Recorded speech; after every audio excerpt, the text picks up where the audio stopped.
Okay,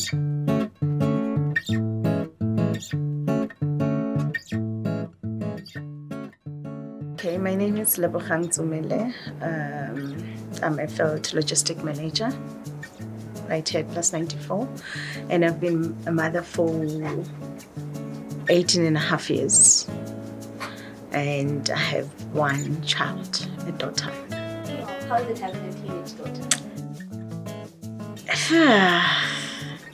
I won't say it's been challenging because most of the time I was never in my child's life. So when I started working here, it was in 2010, and I think my daughter was around 9 or so. I think she was doing grade 3. So it was a matter of I had to get a very secure place for us to stay because most of the time I was at work. So she had to start taking care of herself at a very young age. So as the time goes, so I think she got used to now taking care of herself. And even if I'm from work and I try to speak to her, whilst we're still having a chat, and then I would just doze off, you understand? And it would frustrate the hell out of her that, you know, she would complain that you don't have time for me, you're always not here, you don't have time for me. And even on weekends when I'm supposed to be with her, I'm not there because I'm working from Monday to Monday. So basically, most of her life, teenage life, I was never there. So I got promoted, then I stopped working on weekends, and then at least my hours were 8 to 5. So then now I'm trying to connect to her, and she's now living in her own world where she is not even used to chatting with me being around her. You understand? So, but I'm trying, but she is my best friend. We talk about stuff. We talk like whatever I'm going through. Now she understands. Yeah, we talk about stuff. Yeah, so. And now that you've shared that with us, looking back, what is one thing that you wish you would have done better, just so you can have, you know, that relationship with your child? Actually, even if I wished I should have done things differently, I wouldn't have because of the nature of the job that I'm doing. Do you understand? So, obviously the position that I was at, I was required to be at work, like maybe from 8:30 to 2 o'clock. I'm in the office, and then after that I'm going to field. So I'll be in field up until 9, 10, 11 at night. You understand? So like really it's a matter of like I didn't have a choice. You understand? I had to do what I had to do for us to survive. Because now, then when I started working for Plus94, that's the year that I separated with my husband. So it was just the two of us against the world. So it was a matter of, you know, Nana, this is the situation. Now things are going to be like this. So I need you to understand and bear with me. So with me as a mother, I had to find now a secured place for her. Even when I'm working, I know I would like be calling now and again, but I know that the place that we're staying at, it was very, very secure, a very secure place. So unfortunately, I can't say I would have changed something. If I say I could change something, or I would have changed something, it would be a matter of having time for her more, the time that I did not have. But you know that she can make up for that. Not that make up for that, but you can. Yes, this is what I'm trying to do. But now we are in totally different worlds. You understand? Yeah. Because I started working in her development years. You understand? Where she needed me more. Even though I was talking about, this is what Funeka was saying, that they don't need our money. They don't need what we offer to them, but they need us.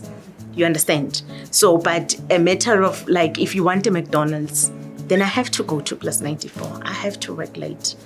If you want this, then I have to do this. You understand? So, it is what it is. It is what it is. Would you say that with motherhood comes a lot of sacrifices as well?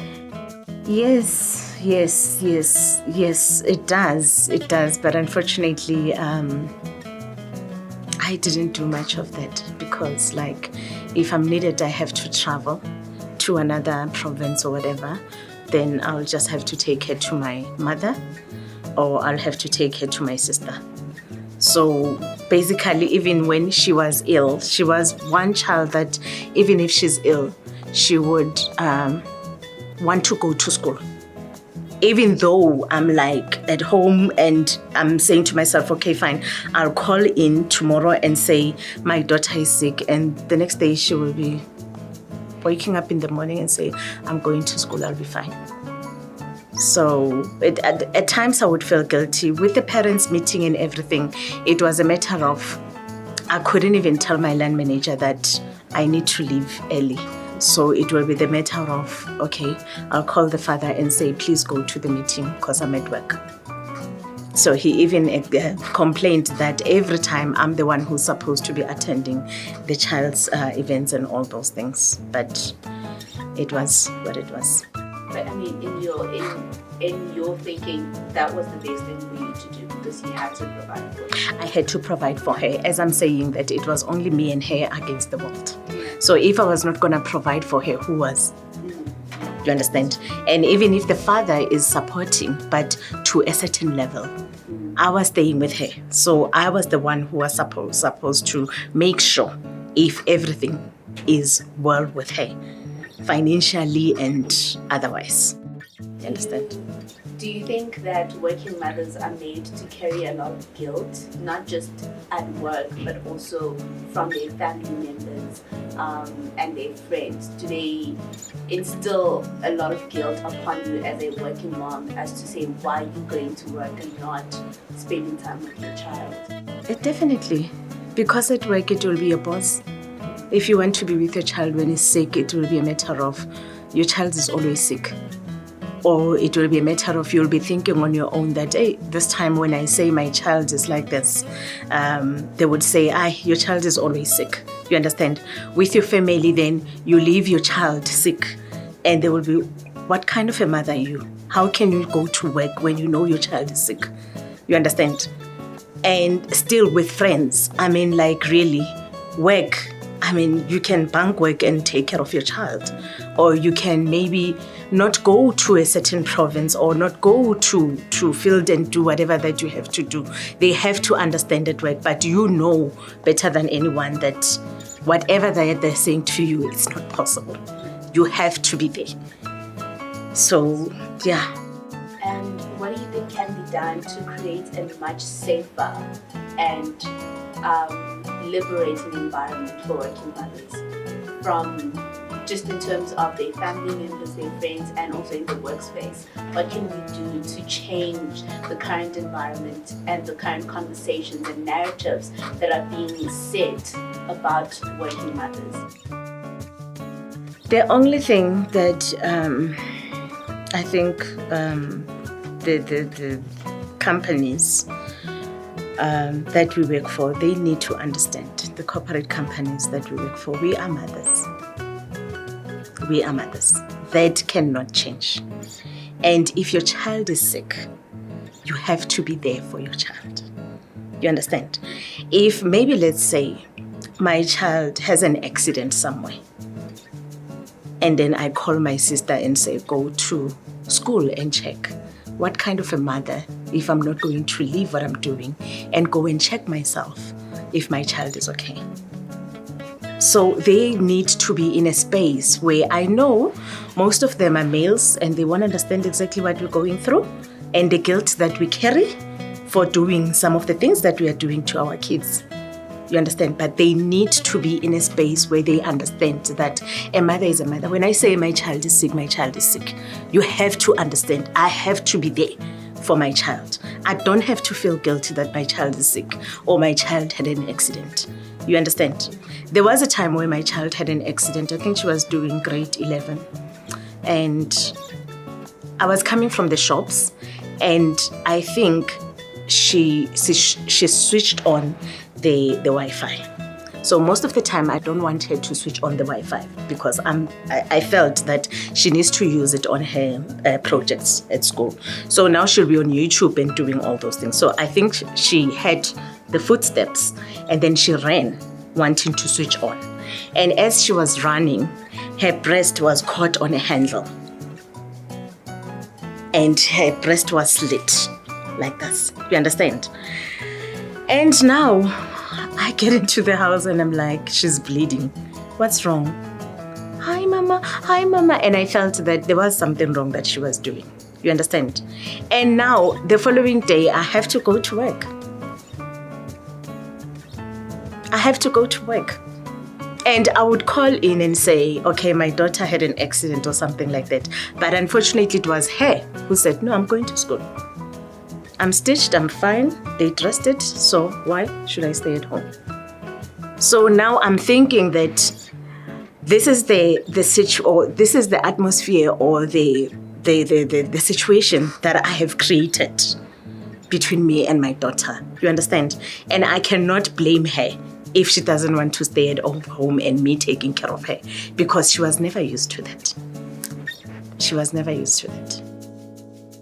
That is so interesting, in how different people navigate the life of being a mom and being an employee at the same time, because a lot of the time it's always a thing of you need to find a balance, but sometimes there isn't a balance. There isn't a balance. I don't want to lie to you. There isn't a balance. I'm just going to talk about myself because I failed dismally on that. I failed dismally. Because if there was a balance, then I would have been in my daughter's life. You understand? So, but to me, it was work all the time. So obviously, I had to fail on being a mother. Do you understand? Yes, I take care of her. I love her to bits. She loves me. But I missed so much. I missed out so much.